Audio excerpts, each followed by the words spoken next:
vous invite à ouvrir votre Bible, bien sûr, dans le livre du Deutéronome, au chapitre 30 et au verset 7. Livre du Deutéronome, chapitre 30, verset 7. Deutéronome, chapitre 30, verset 7. Le Seigneur ton Dieu fera tomber toutes ces malédictions sur tes ennemis, sur ceux qui te détestent et qui te persécutent.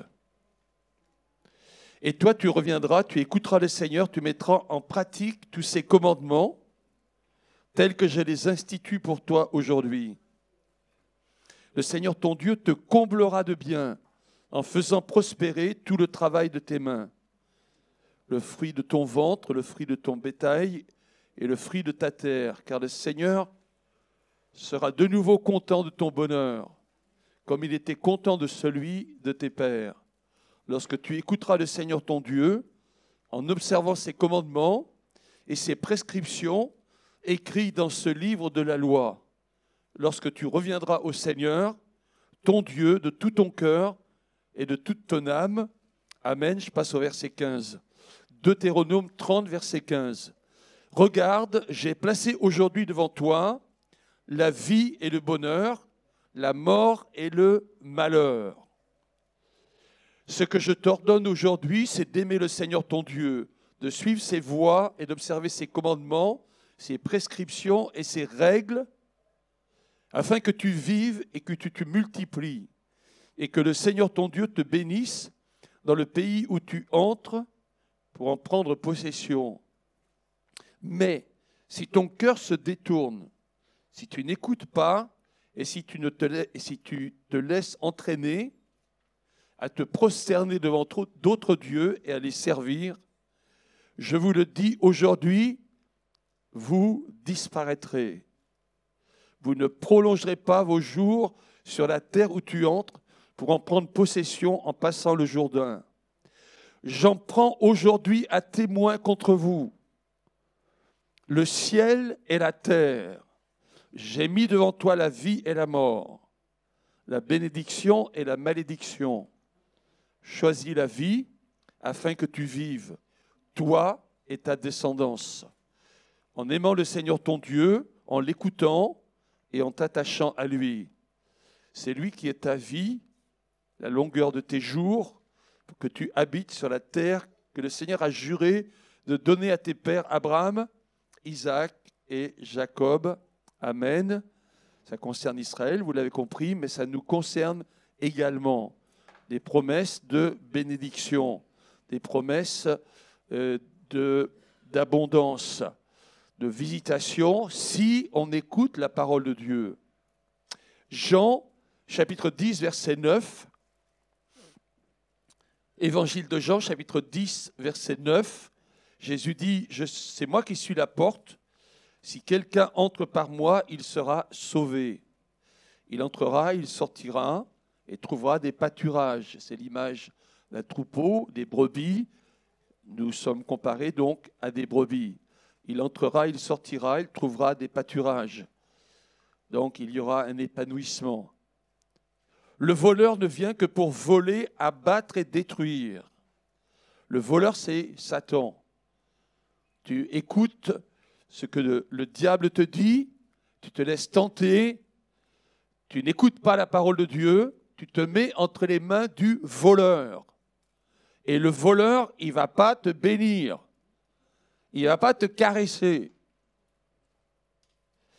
Le voleur ne vient que pour voler, abattre et détruire.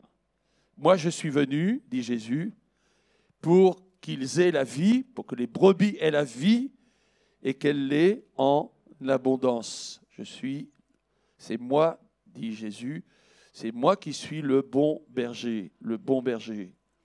Une dernière lecture, Philippiens 4, à partir du verset 4, une sorte de médicament que je vous prescris ce matin, une ordonnance gratuite. PH 4.8, PH 4.8. Philippiens 4, verset 8. Tu me regardes avec des yeux interrogateurs. Philippiens 4, verset 8. Mais je lis dès le verset 4. Réjouissez-vous toujours dans le Seigneur. Je le répète, réjouissez-vous. Que votre attitude conciliante soit connue de tous. Le Seigneur est proche. Ne vous inquiétez de rien. Mais en tout, par la prière et la supplication, avec des actions de grâce, faites connaître à Dieu vos demandes. Et la paix de Dieu, qui surpasse toute pensée, gardera votre cœur et votre intelligence en Jésus-Christ. Et voilà mon médicament, particulièrement verset 8, il concerne nos pensées. Parce que si on veut avancer dans ces projets que Dieu a, Dieu veut te rendre heureux, c'est mon message de ce matin, Dieu veut te rendre heureux, mais attention à tes paroles. Et je me mets dedans aussi. Attention à nos paroles. Et nos paroles, on ne peut pas les maîtriser si on ne maîtrise pas nos pensées. Et Paul va parler de cela, en ce qui concerne donc les pensées. Il va dire, verset 8, « Au reste, mes frères, mes sœurs, mes frères, que tout ce qui est vrai, tout ce qui est digne, tout ce qui est juste, tout ce qui est pur, tout ce qui est aimable, tout ce qui mérite l'approbation, tout ce qui est moralement bon et digne de louange, soit l'objet de vos pensées. » Voilà quel doit être l'objet de nos pensées. Et ce que vous avez appris, reçu, entendu et vu en moi, mettez-le en pratique, et le Dieu de paix, de la paix sera avec vous. Je ne sais pas si vous réalisez ce que Paul est en train de dire. Il dit, vous avez appris des choses de moi. Vous avez reçu des choses de moi. Bon, ça c'est bien. Hein. Celui qui prêche, qui enseigne, il peut dire des belles choses, des belles paroles. Mais Paul va plus loin. Et il dit, ce que vous avez vu en moi. Regardez comment je me comporte et faites comme ça. Waouh, ça c'est bien. Est-ce que tu peux dire la même chose en disant, j'ai reçu la parole de Dieu, j'ai appris certaines choses, j'ai entendu, mais ce que tu vois en moi, fais-le, imite-moi. Waouh, ça c'est bien, c'est très bien. Et le Dieu de paix sera avec vous. Dieu veut te rendre heureux, Dieu veut te donner le bonheur, mais il ne veut pas te donner le bonheur tel qu'on l'imagine dans le monde. Une sorte de bonheur égoïste. C'est pas comme ça que ça marche avec le Seigneur. Il y a des fois où, si tu veux obéir à Dieu, ça ne sera pas facile. Ce ne sera pas forcément un super plaisir. Songez à Jésus, quand il est à Gethsémanée, lui-même va prier. Et il va dire, Père, éloigne de moi cette coupe. On le comprend, hein?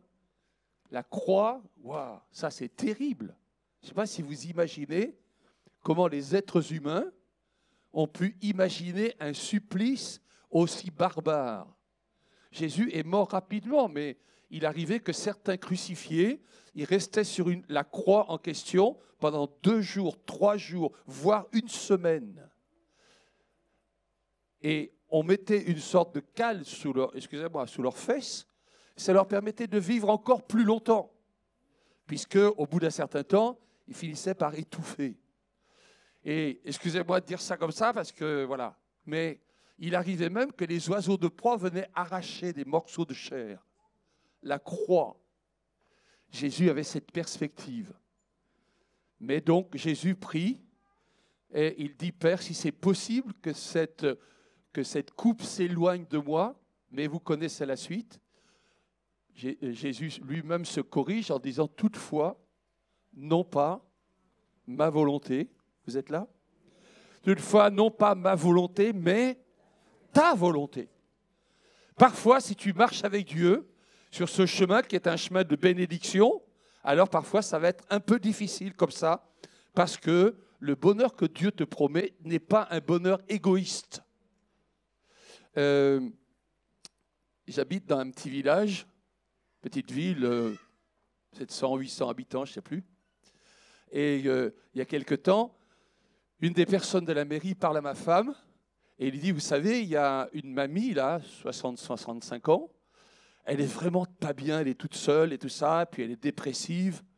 Ça serait bien que vous l'invitiez, et voilà, pour un peu la prendre en charge et tout ça. Donc ma femme dit, ouais, pas de problème. À l'époque, il y avait ma belle-mère qui était là, elle était à peu près du même âge que la mamie. Et donc un jour, elle rencontre la mamie, elle lui dit, ah mais ça serait bien que je vous invite un dimanche, par exemple. Et la mamie réfléchit et elle dit, oh non, non, je ne vais pas venir. La femme lui dit, mais pourquoi? Elle dit, parce que je serai obligé de vous le rendre. Waouh! Je serais obligé de vous le rendre. C'est elle aussi, elle avait un cerisier, il y avait quelques personnes qui avaient mangé quelques cerises. Ah, elle dit, moi j'avais un cerisier, comme ça ils sont venus, ils ont mangé quelques cerises, moi j'ai coupé le cerisier. Hein. Un bonheur égoïste. Ça, c'est pas ce que Dieu t'appelle à vivre, c'est pas ce que Dieu m'appelle à vivre. Je ne suis pas dans le, comment dire, dans le virtuel. J'ai un de mes fils qui est pompier, il gère plusieurs pompiers, et il me dit, il y a un temps, on revient d'une intervention, et il y a un de mes jeunes pompiers, il est derrière, là, et puis il a son téléphone, il est en train de jouer avec son téléphone, et puis on arrive à un endroit, comme si c'était là, il dit, non, mais si vous voulez, il faut passer là-bas par la place, là-bas. Et mon fils, il dit, pourquoi? Ah, il dit, parce qu'il y a un Pokémon là-bas. Un Pokémon. Il était en train de chasser le Pokémon, lui, en revenant de... Dieu veut te rendre heureux, ni dans le virtuel, ni dans l'égoïsme. Dieu veut te rendre heureux. La promesse de Dieu dans le Deutéronome, Dieu rend heureux celui qui obéit à la parole de Dieu. Dieu rend heureux celui qui obéit à la parole de Dieu. On a de nombreux textes qui nous disent cela, donc vous allez les voir, je vais aller très vite, mais vous retrouvez ça à la sortie. Psaume 128, le bonheur est pour toi. Psaume 34, goûtez et voyez combien le Seigneur est bon. Psaume 90, rassasie-nous chaque matin de ta bonté et nous serons toute notre vie dans la joie et dans l'allégresse. Les hommes intègres, Proverbe 28, ont le bonheur pour patrimoine. Patrimoine, dit la Nouvelle Bible Second. Et vous avez certainement remarqué le texte que j'ai lu dans Deutéronome 30. Le Seigneur ton Dieu te comblera de bien en faisant prospérer tout le travail de tes mains. Le Seigneur sera content de ton bonheur. Mais j'aimerais déjà nous dire que la promesse est conditionnelle. La promesse est conditionnelle. Le Seigneur te comblera de bien, il te fera prospérer lorsque tu observeras ses commandements écrits dans le livre de la loi. Lorsque tu mettras en pratique la parole de Dieu. Et encore ce matin, je vais un peu insister lourdement pour te dire, lis la Bible. Est-ce que tu peux dire à ton voisin, lis la Bible? Tu dis ça au voisin de l'autre côté.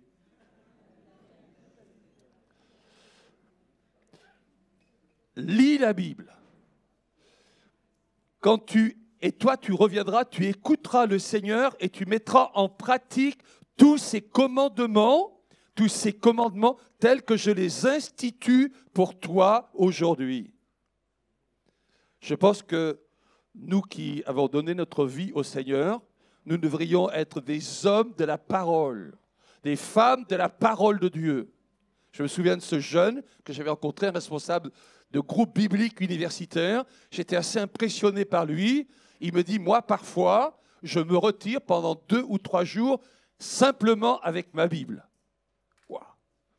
Et je pense que parfois, nous passons à côté de grandes bénédictions parce que nous n'avons pas tout simplement lu la Bible, médité la Bible. Dieu aurait pu nous parler, mais ce n'est pas le cas parce que nous n'avons pas ouvert la parole de Dieu. Un certain nombre d'éléments, ce n'est pas une question de slogan, Jésus rend heureux.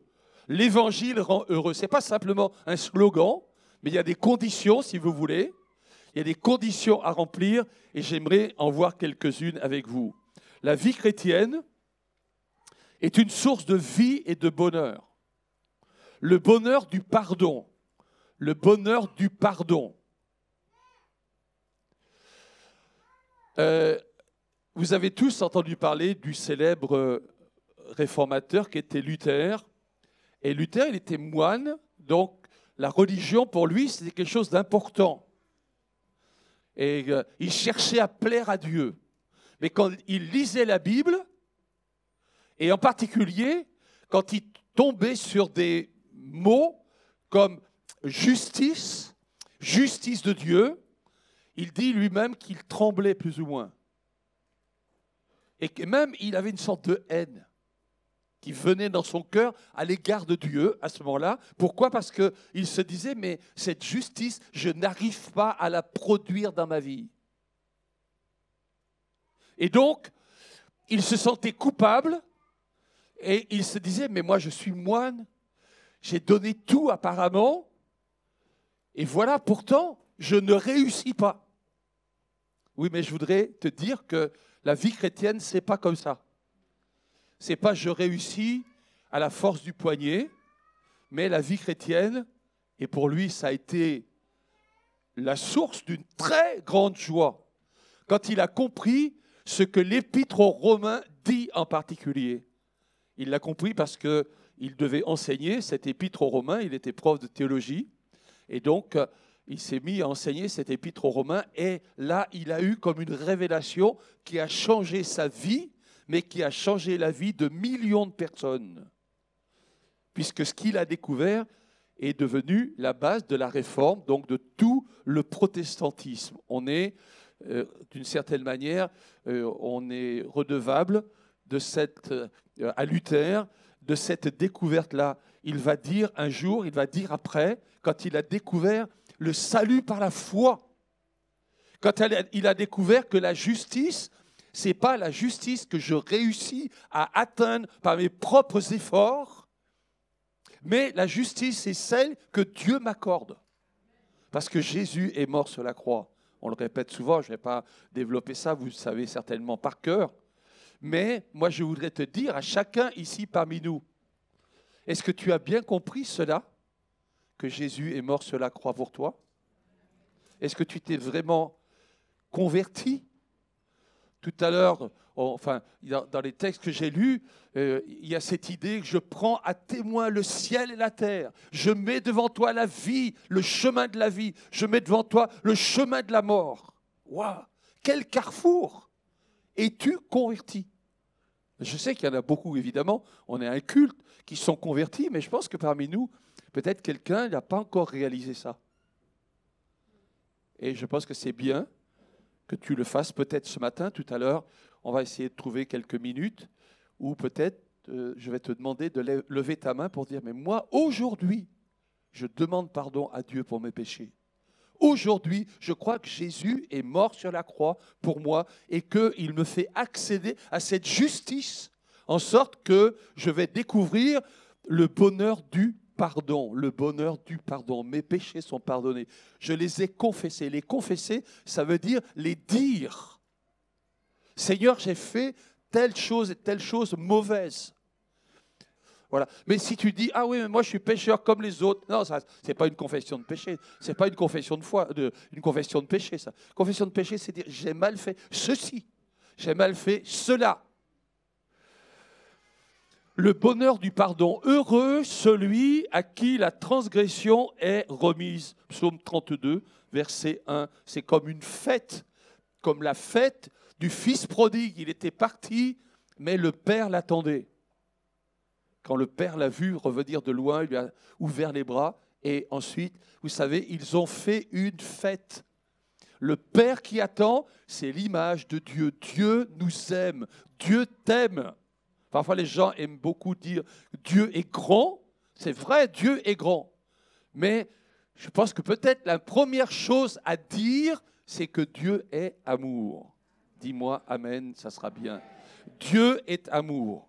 C'est la première chose à laquelle je dois réellement penser. Il n'y a plus aucune condamnation pour moi, car je suis en Jésus-Christ. Que Dieu soit béni.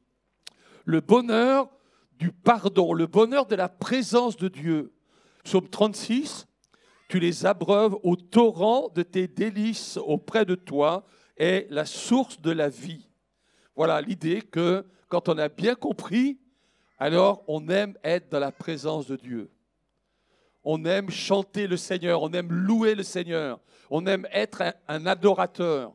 Alors là, j'ai mis, peut-être vous n'avez jamais entendu parler d'eux, mais bon, je vous dis quelques mots, ça, un peu pour votre culture théologique, historique, ouais, voilà. Mais attends, remets la diapo précédente. Peut-être vous n'avez jamais entendu parler des Shakers ou des Quakers. Quakers ou Shakers, ça veut dire les secoueurs. Et parce que quand le Saint-Esprit agissait, il faisait des trucs bizarres, un peu comme ça. Et vas-y, mets-les là. Et ils trouvaient que c'était important de danser devant Dieu. Donc, je voudrais simplement illustrer le fait qu'avec ces gens, avec Negro Spiritual et tout ça, on va exprimer la joie d'être dans la présence de Dieu. Donc ça, c'est un tableau de l'époque. À l'époque, les Shakers, ils étaient personnes mariées. Personne n'était marié. Tous célibataires, les hommes, les femmes. Vous voyez que les femmes, elles sont d'un côté, les hommes de l'autre. Moi, c'est celui-là que je préfère, le petit, là. Voilà. Donc, voilà. Mais l'idée qu'on va danser devant Dieu. Alors, ils avaient des danses un peu bizarres. Il y a une autre diapo un peu plus loin. Tu peux sauter, mais voilà. Où on les voit. Voilà, il semble qu'ils dansaient en rond, c'était un peu folklorique, je ne sais pas quoi. Moi, je me suis dit que peut-être on allait faire ça dimanche prochain, mais je ne sais pas. Donc, voilà. Et donc, juste pour vous dire que, normalement, un chrétien, il aime tellement adorer son Dieu, chanter son Dieu. Alléluia. Dieu soit béni. La joie du Seigneur. Que la joie du Seigneur soit votre force. Tu peux avancer beaucoup, et je voudrais dire la joie de lire la Bible. Jérémie 15, verset 16 dit « J'ai recueilli tes paroles, je les ai dévorées, tes paroles ont fait la joie et l'allégresse de mon cœur. » Lire la Bible, étudier la Bible, s'il vous plaît, achetez-vous une Bible papier. Vous allez dire « Waouh, mais moi j'ai une Bible avec je sais, avec ton téléphone, ok. » C'est bien, c'est pas mal, mais quand même, si tu travailles sur ta Bible, si tu, je ne sais pas, notes, écris et tout ça, tu te souviens que Dieu t'a parlé, s'il te plaît, achète-toi une Bible. Et puis, il y a des Bibles là-bas à 2,50 €. C'est pas mal. Bon, voilà, c'est pas cher. Mais c'est mieux que tu achètes une Bible un peu plus solide, là, que tu vas garder 5 ans, 10 ans, 20 ans, je ne sais pas. Et alors, Dieu t'a parlé, t'a écrit, t'a corrigé et tout ça. Sinon, ta Bible à 2,05 €, alors, au bout de quelques temps, les feuilles vont partir et tu vas dire, zut, j'avais tellement travaillé sur cette Bible et puis maintenant, il faut que j'en change. Donc, achète-toi une bonne Bible, mais c'était un flash publicitaire, c'est tout. À propos de la Bible, Psaume 119, tes paroles sont douces à mon palais, plus que le miel à ma bouche.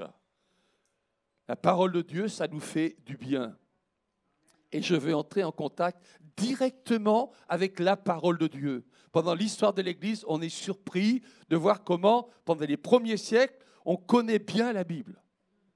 Mais ensuite, on la connaît de moins en moins. Et on va dire, ah mais je suis chrétien, mais on ne va, comment dire, le simple chrétien ne lit plus la Bible. Et même à une époque, dans le catholicisme, excusez-moi, je critiquais personne, mais c'était même interdit. Mais lis la Bible, Dieu va te parler directement. Bien sûr que les ministères sont importants dans une église pour aider à comprendre. La Bible, c'est quand même un gros livre, voilà, ça demande parfois des explications, des ministères de docteurs, des ministères d'apôtres, des ministères d'évangélistes. Ça existe et c'est important, mais Dieu peut te parler directement avec la parole de Dieu. Avec cette question de Bible, je voudrais vous donner une petite illustration. J'ai les enfants ici parmi nous et j'aimerais bien vous raconter l'histoire de Mary Jones. Mary Jones. une jeune fille, 8 ans, et là, elle se convertit. Elle est galloise, donc voilà, on l'a représentée ici à 16 ans. Reste sur cette diapo, s'il te plaît.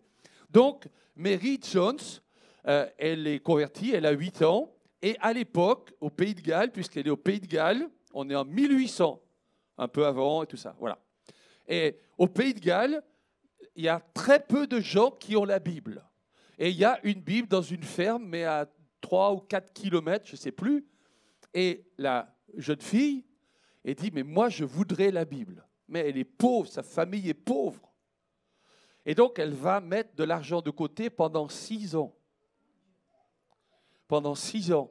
Et au bout des 6 ans, alors elle a suffisamment d'argent et elle se dispose pour aller acheter une Bible, mais elle doit faire plus de 40 kilomètres pour aller acheter la Bible. En plus, elle est pieds nus, comme vous le voyez là, parce qu'elle marche toujours comme ça.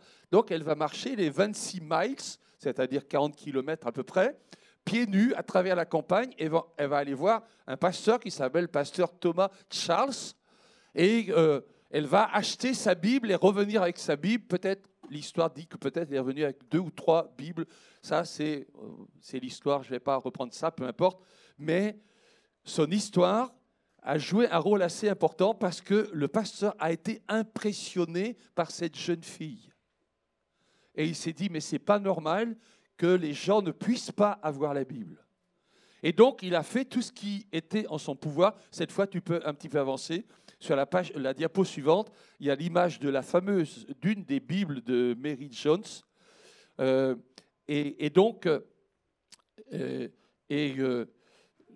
Le fameux pasteur, il s'est dit, mais il faut faire quelque chose. Et avance, s'il te plaît. Et donc, le pasteur en question, vas-y encore.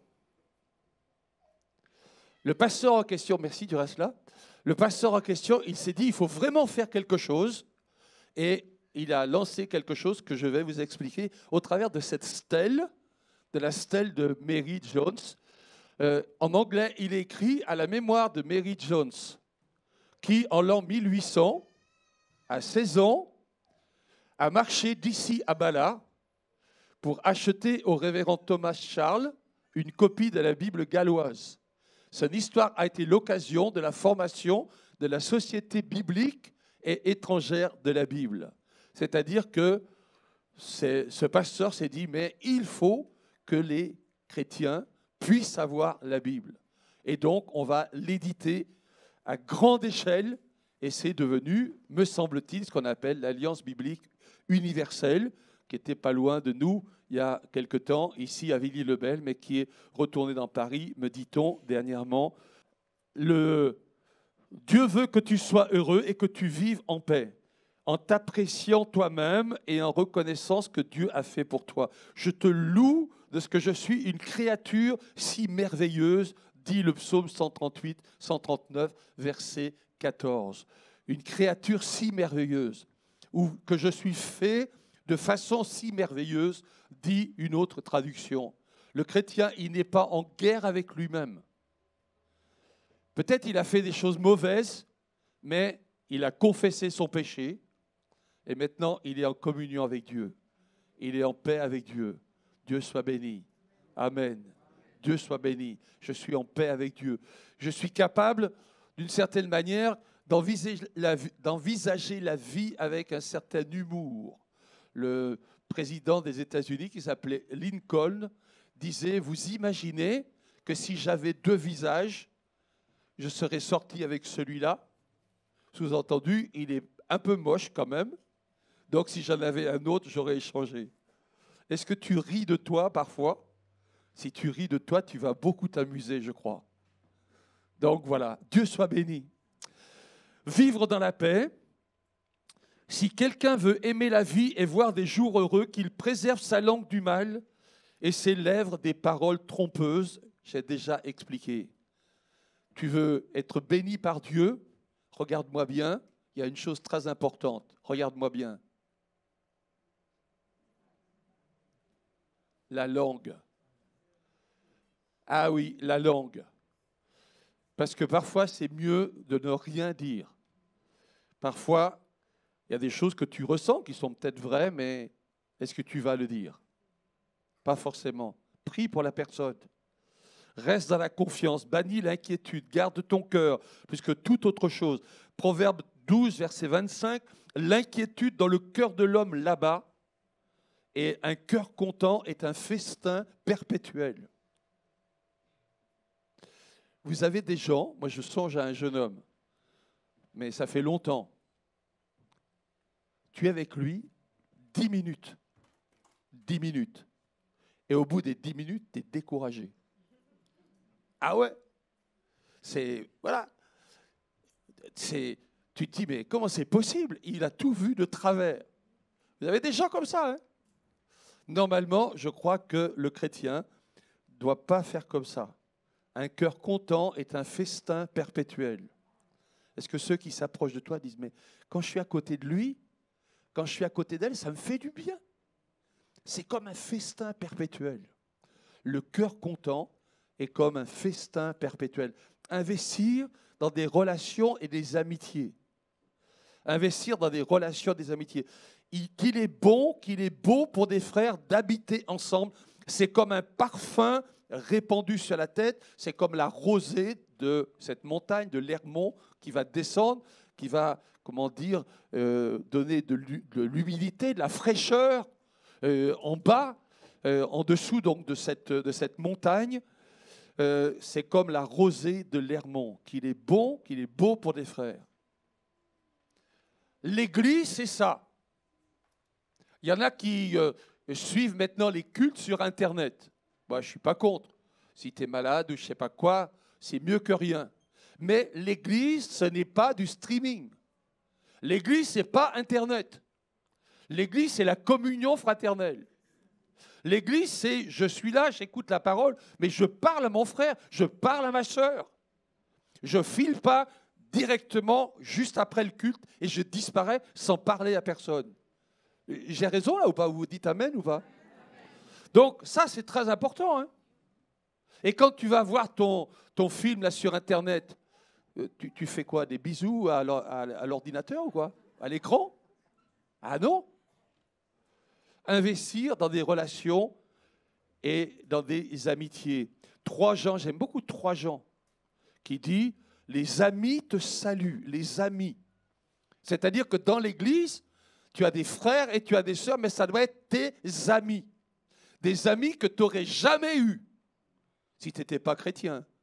Je ne suis pas sûr qu'on se soit connus si on ne s'était pas rencontrés dans l'Église, si on ne s'était pas convertis, des choses comme ça. On pourrait dire d'autres choses, je vois le temps qui passe, mais la Bible nous invite à aimer le travail. Le bien précieux d'un homme, c'est son activité. L'Ecclésiaste, Salomon disait « Mon cœur prenait plaisir à tout mon travail. » Parce que mon travail, je le fais pour le Seigneur. On a expliqué ça dimanche passé ou un dimanche d'avant. Mais là aussi, il y a une bénédiction. J'arrive à mes conclusions. J'aimerais prier pour chacun, pour ceux qui, spécialement, tout à l'heure, vont lever leurs mains. Dieu est content de notre bonheur. Il rend heureux celui qui obéit à la parole. Sa promesse est conditionnelle. Choisis la vie. J'en prends à témoin le ciel et la terre. Il y a un pasteur en banlieue sud, il a écrit un livre pour les jeunes. Et le titre de ce livre, jeune, que deviendras-tu? Jeune, que deviendras-tu? Quand je songe à tous les jeunes qui sont passés par l'Église, je me dis, certains, ils ont bien évolué, ils marchent avec Dieu, c'est bien. Mais il y en a aussi beaucoup d'autres qui ont dit, non, mais moi, la vie chrétienne, c'est trop compliqué. Ou comme le dit donc le philosophe Onfray, je ne veux pas d'un Dieu qui me pourrit la vie. Dieu ne veut pas te pourrir la vie. C'est le diable qui te dit ça, que Dieu veut te pourrir la vie. Mais Dieu, il veut bénir ta vie. Amen. Dieu, il veut te faire du bien. Dieu est un Dieu d'amour. Il veut te faire du bien. Nous sommes appelés à vivre en paix avec nous-mêmes et dans la confiance. Nous devons investir dans des relations, des amitiés. Le travail, l'activité est un précieux trésor. Que Dieu soit béni. Amen. Nous allons fermer nos yeux. Nous allons prier ensemble. Alléluia. Je te bénis, Seigneur. Tu es le Créateur et tu as des plans merveilleux pour chacun d'entre nous. Tu as des plans d'épanouissement, de bonheur pour chacun d'entre nous, mais comme je l'ai dit, pas un bonheur égoïste. Un bonheur qui parfois a un prix où nous devons dire non pas ma volonté, mais ta volonté. Il y a tellement de tentations, le divorce peut-être, les mauvaises compagnies dont il faut se séparer. Certains sont tentés par le suicide. La parole de Dieu nous dit que tu ne tueras pas l'autre, mais tu ne tueras pas toi-même. Et s'il y a des choses, des tentations dans ce cœur, il faut prier pour toi. Dans ton cœur, il faut prier pour toi. Merci Seigneur pour tes bons projets de bénédiction. Sois loué Seigneur. Amen.